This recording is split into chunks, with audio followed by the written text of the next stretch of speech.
Hi, hello everyone. My name is Gosia. Today I will be talking about manipulation in relationships, and especially for highly sensitive people like myself, for INFJs, for empaths, and all the like, who maybe have experienced manipulation in their life and they know that it feels like crap, and they know that they never want to experience this ever again. So I will share some of the obvious things that you may know already, but I will go deeper into the mind-body perspective and the energetic perspective that plays a huge role that actually no one is talking about. And this will help you understand where you might be having some points of improvement that will make you stronger, that will make you more immune or actually completely immune to manipulation. So first, how that might look like is that if you are susceptible to manipulation, that might result in the fact that people will take advantage of you. Well, if you are easily manipulated, they will try to sway you to their side. So kind of gain your loyalty so that you lose loyalty to yourself, but give loyalty to them. So you prioritize their well-being than your own. And that really quickly brings me to the second point, which is abuse. And abuse can show up in so many different ways. It can be very covert, like psychological, that you don't even know that you are being abused. People can abuse your trust so that you validate them, you constantly reassure them, you constantly baby them, you constantly take care of their emotions, prop them up. And this is abuse of your energy. This is really important to understand. They could be verbally abusing you or gaslighting you, and that might be because you're already doubting yourself, right? And there is also financial abuse, for example, where maybe your partner or family member is taking advantage of the fact that you are making more money. And maybe it's not exactly within agreement. Maybe you kind of agreed because you didn't want to disagree, but you feel like there is not equal give and take, and that's something that goes against you. So it doesn't have to be that someone pulls something out of you. It can be a certain feeling of misalignment and injustice that is happening. And the last point is the physical abuse, which is the most escalated form of abuse. It's really important to understand that to fall victim to manipulation, these are very covert manipulations, because these people that manipulate, they often actually target people who are highly intelligent. And you might be thinking, well, they could use someone who is more stupid. But no, because you are so smart, you might actually talk yourself out of so many different signs of what is happening. And I want to really now focus on why it happens, because how it looks like probably everyone knows, but why it happens, it really relates to the attention that highly sensitive people, they have this outward focus attention on feelings and expressions of other people. So if you are that kind of person, you might be more concerned about managing the environment than managing yourself, in the way that you are so sharply focused on every expression that people have, their frowns, their gestures, how they carry themselves, and all that stuff. And they might already start manipulating you simply by being disappointed with your reaction, by you not giving to them what they want from you, right?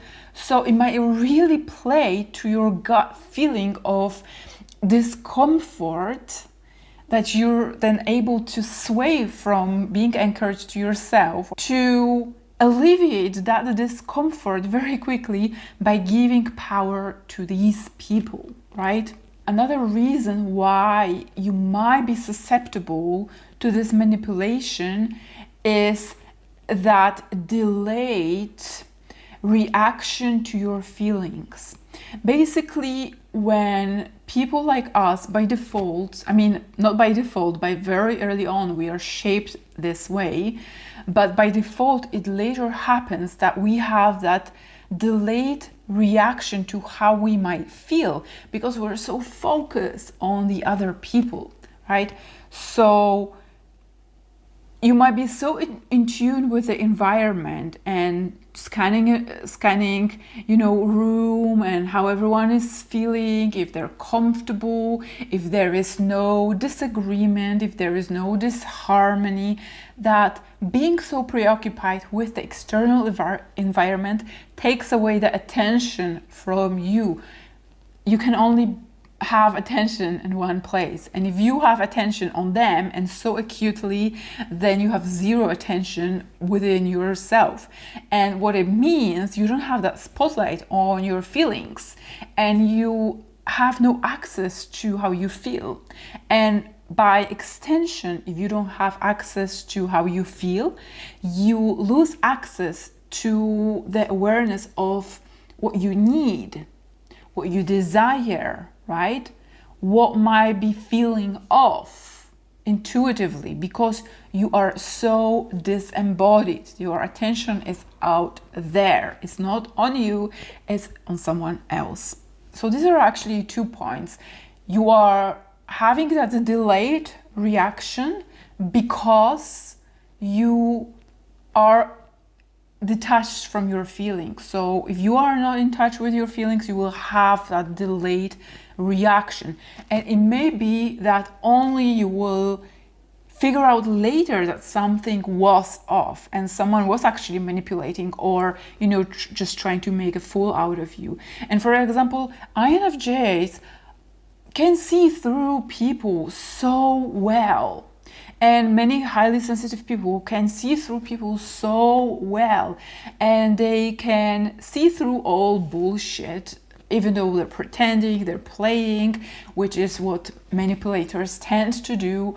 But if you have not enough attention on yourself, it might come with a delayed response, delayed reaction. It might be hours later, it might be days later, it might be weeks later, that you will just connect the dots, what just happened, because you couldn't capture this in that interaction, right? So these things are really, really connected to being susceptible to manipulation. Now, also being highly empathetic and feeling that discomfort that maybe other person is disappointed in you, maybe they are like sulking or just falling into their silent and kind of just giving you that silent treatment.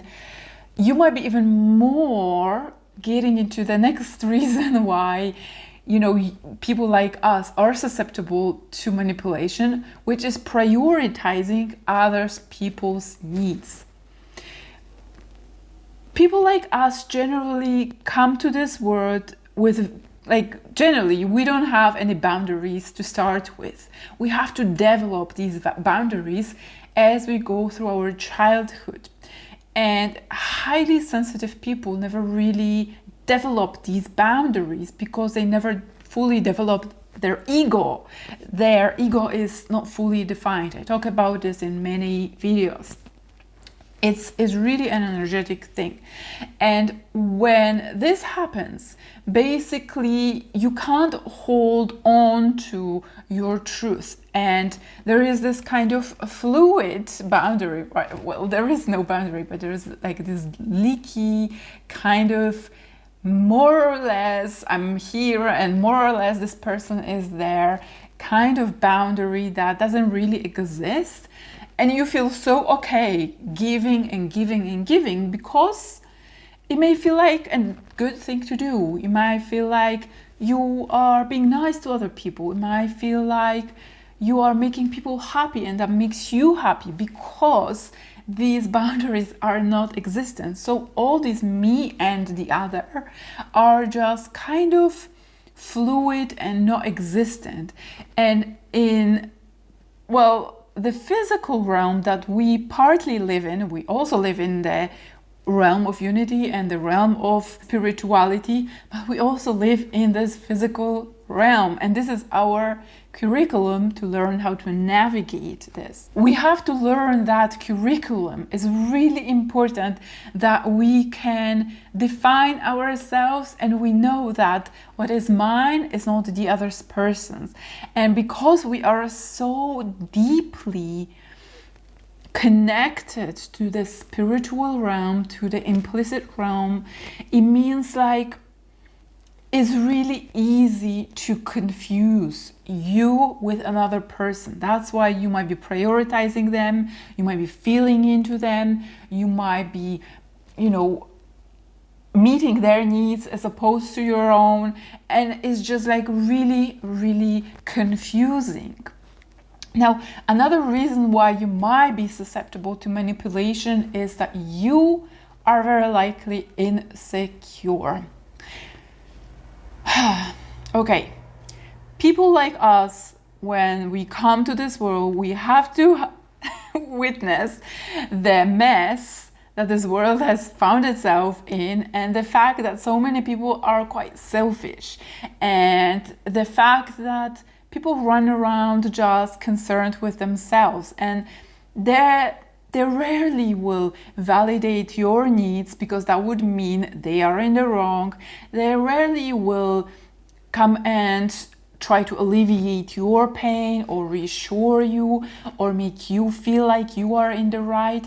And being so different, you will then always feel in the wrong because others are showing to you that there must be something wrong with how you feel, how you perceive, your needs are too demanding, there's something wrong with like virtually everything, your interests, your opinions, the way you see the world, like, this non-linear, abstract way of seeing things, reading beyond the surface level, something that other people don't see, but you do, right?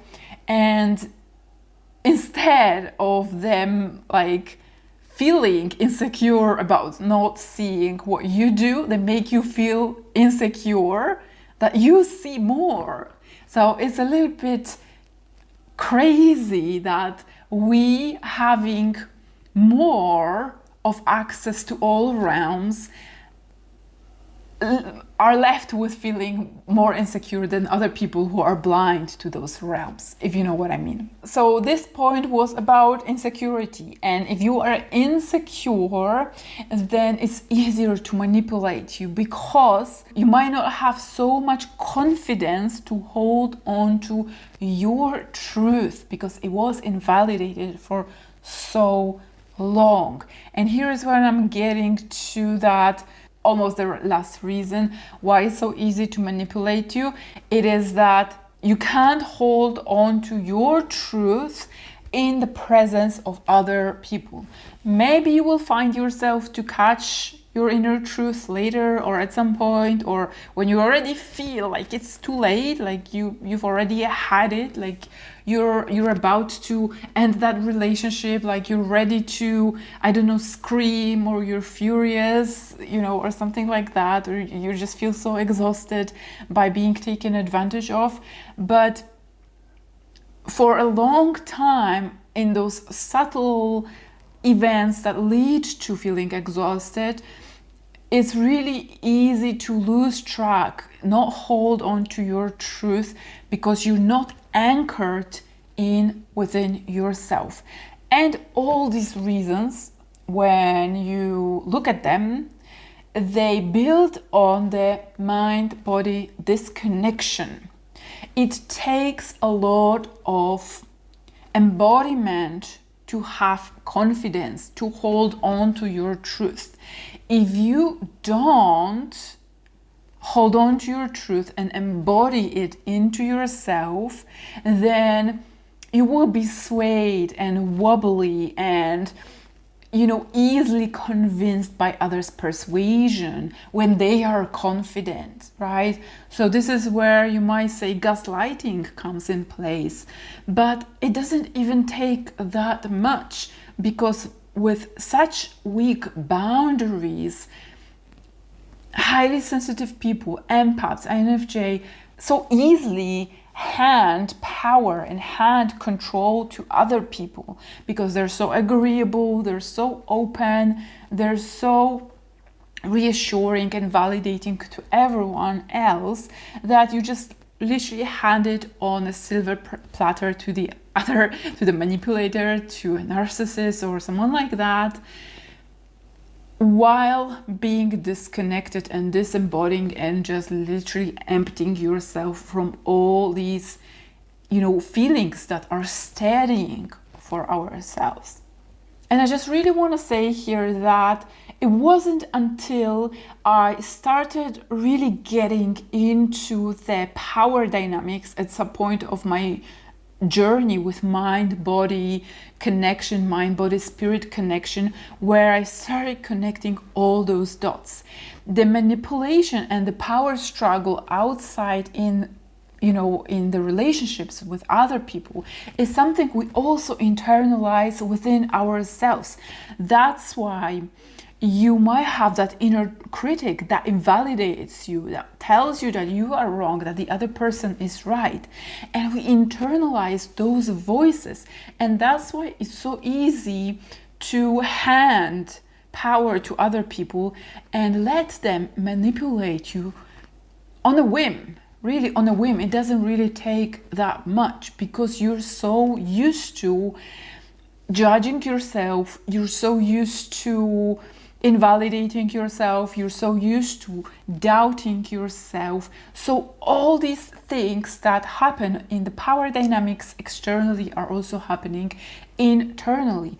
That's why it is so hard to heal this nature, this connection within yourself, this fragmentation, because it's so deeply ingrained. And this is really important to understand, that it's not just interrelational work that you're doing. That's why it's so hard. It's part of your being. It's something you do to yourself as well on a daily basis. It's like muscle memory, that you judge yourself, that you criticize yourself, that you do all the things to undermine your truth already. That's why when someone tells you you're wrong, you should give me your power, right? Then you're like, oh yeah, of course I will, because I've already been doubting for so long. Then if you tell me then I'm wrong, I probably am. Now I have two people telling me that I'm wrong. And that's why it is really, really hard.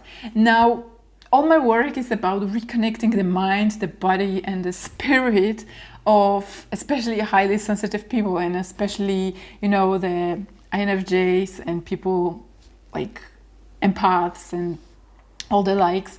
And if you are interested in this subject, I will be sharing an audit to my newsletter subscribers only. So I encourage you to sign up to my newsletter. This is where I will be guiding people to audit, to self-check step by step how this mind-body disconnection might look like, where you might not even realize this is how your mind-body disconnection looks like. And this way you can also realize that, yes, maybe my mind-body is disconnected, or no, I'm perfectly fine. What are you talking about? So I really encourage that you sign up to my newsletter. In the next few days, I will be sending a way to access this audit, how you can do this self-check, and then you will also be able to follow up with any questions you may have about manipulation, the interrelational manipulation, how to heal from this using the mind body, or generally any topic related with high sensitivity, mind body connection, and all that stuff. Okay, so like I said, the link will be in the description of this video. Follow, like, subscribe, whatever you do. And for now, thank you for listening. Thank you for watching, and I will talk to you very soon.